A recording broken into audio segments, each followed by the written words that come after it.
people dream big dreams, but they never take any action. If you don't believe in yourself, you've already lost the battle. Not believing in yourself is a losing battle because either you won't try at all or you will convince yourself that you can't do it.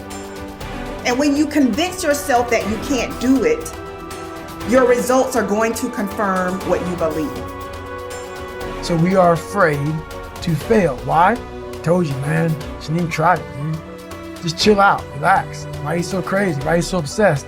So all that stuff drives the quitting mind, I call it. The mind wants to quit. The mind is tired. The mind thinks it's very deserving. So the biggest problem in this world is other people, not yourself.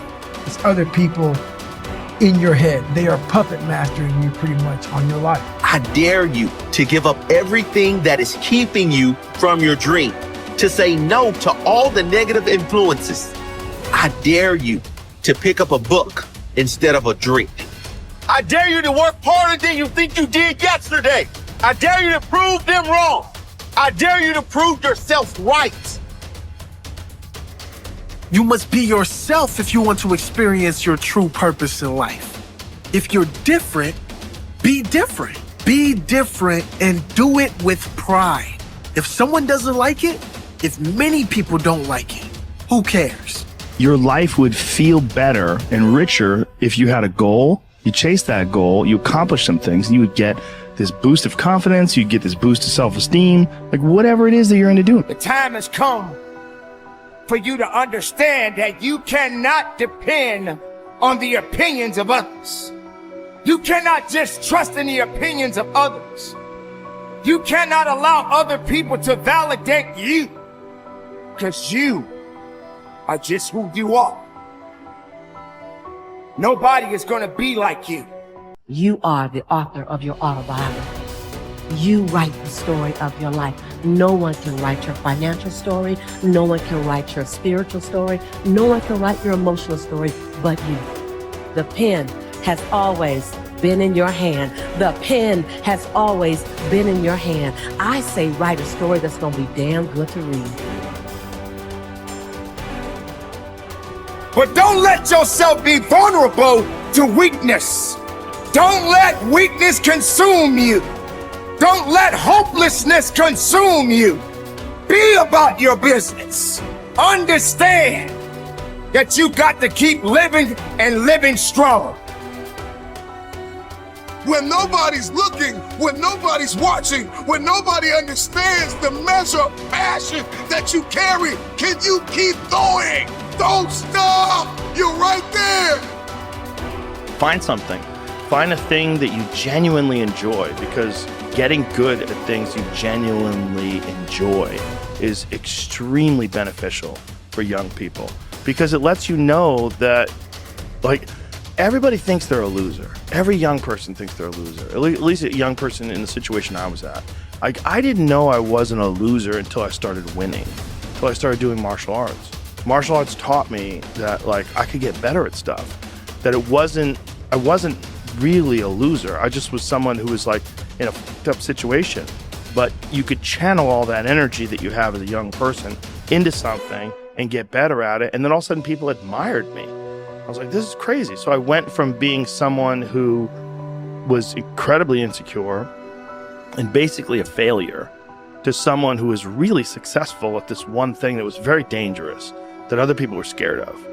And that gave me immense confidence and also a real understanding of the direct correlation between hard work and success. And kind of understanding that you're not a loser. Right. That there is a diamond in the rough. Yeah, and also an understanding that you can't listen to people. Because even my parents didn't want me to do martial arts. They didn't want me to fight. They didn't want me to do stand-up. There's like, you have to understand like who you are, and then in the face of other people's either criticism or, you know, lack of faith in your ability to succeed, you push through, and there's great benefit in that. And then you realize that you can kind of apply that to other things in life. You can apply that to critics, you can apply that to social media commentators, you can apply that to a lot of things. I don't think people are happy if they don't have puzzles and complex tasks and things that are interesting to them, whether it's an art project or whether it's learning something completely new like stand-up comedy. Like, doing things that are difficult it's as much of a nourishment of the mind as food is a nourishment of the body. I think you need things that are puzzling to you, where you have to find your own human potential in the difficulty of the task and work your way through things. At least for me. For me, I mean, I can only speak for me because I'm the only life that I've ever lived that I'm aware of. And in my life, that has been 100% constant. I am a very happy person, and I have never had a moment where I'm not doing difficult. Yeah. Ever. What I realized is, for me to become the man I wanted to become, I saw myself as the weakest person God ever created. But I never blamed God for anything he did to me. So I wanted to change that to be the hardest man ever created. Am I that? I don't know, but you had to have a goal. And my goal, when I was sitting there, not going to school, being bullied, having no self-esteem, my goal was the only person that's gonna turn this person around is me. The only way I can turn it around is put myself through the worst things possible a human being can ever endure. And that'd be the only way that I can build this brain to handle anything that comes in front of it, callousing my mind through pain and suffering. So we read a bunch of books nowadays. As humans, we want to find out how to be someone else. What we don't do is we don't go inside. So literally turn yourself inside out. Read the book that's like we're writing a book every day for life, but we never read that book. So what I would challenge this young man or young woman to do is you have to look inside of yourself and see what you really want. What are you passionate about? We use these words and these little phrases of only the strong survive and all this other crap. They're all words. I get so tired of hearing people just talking. Like right now, someone may think God is just talking. You don't know me. So when I speak from passion. I speak from experience. I speak from suffering. I have to tell this young man or woman that the only way I believe, this is just my experience in life, the only way you're ever going to get to the other side of this journey is you have got to suffer to grow. To grow, you must suffer. And some people will get it, some people won't. But they have to see what their journey is to start their journey. Several people live to be 100 years old, and they have great lives, and they have great kids. The kids go to college and all sorts of stuff. But somewhere in their life, there was a point where they had a decision to make. They can go left or right on this path. Left was the easy route. Right was the hard route. A lot of people take the easy route. And they had a good life that way, but the better life was going to the right side. And you may have 20 years of pain and suffering to get past it, but a lot of us die never truly starting our journey.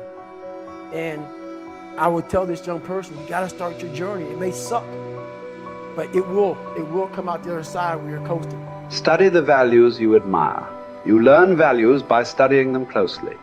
The law of concentration says that whatever you dwell upon grows and increases in your life.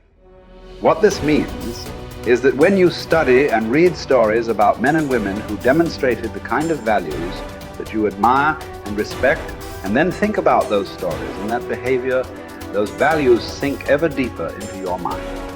Once these values are programmed into your subconscious, they create a propensity within you to behave consistently with those values when the situation requires them. For example, in military training, soldiers are continually told stories of courage, obedience, discipline, and the importance of supporting their fellow soldiers. The more they hear these stories, discuss them, and think about them, the more likely they are to behave consistently with these values when they're under the pressure of actual combat. The core virtue of character is truth. Whenever you tell the truth, however inconvenient it may be at the time, you feel better about yourself and you earn the respect of the people around you. One of the highest accolades you can pay another person is to say that he or she always tells the truth. Emulate the people you most admire. Much of your character is determined by the people you most admire. both living and dead. Who are they? Looking over your life and history, make a list of the people whom you most admire, and next to their names, write out the virtues or values that they most represent to you. If you could spend an afternoon with anyone, living or dead, what one person would you choose? Why would you choose that person? What would you talk about during your afternoon together? What questions would you ask, or what would you want to learn? Consider this as well. Why would that person want to spend an afternoon with you? What are the virtues and values that you have developed that make you a valuable and interesting person? What makes you special? Practice the values you respect. You develop values by practicing them whenever they are called for. As the Roman Stoic philosopher Epictetus said, circumstances do not make the man. They merely reveal him to himself. When a problem occurs, people tend to react automatically based on the highest values that they have developed up to that moment. We develop values by repetition, by behaving consistently with a particular value over and over again until it becomes a habit and locks in so that we come to practice it automatically. Men and women with highly developed characters behave in a manner consistent with their highest values, and they do so without thought or hesitation. There is no question in their minds about whether or not they are doing the right thing.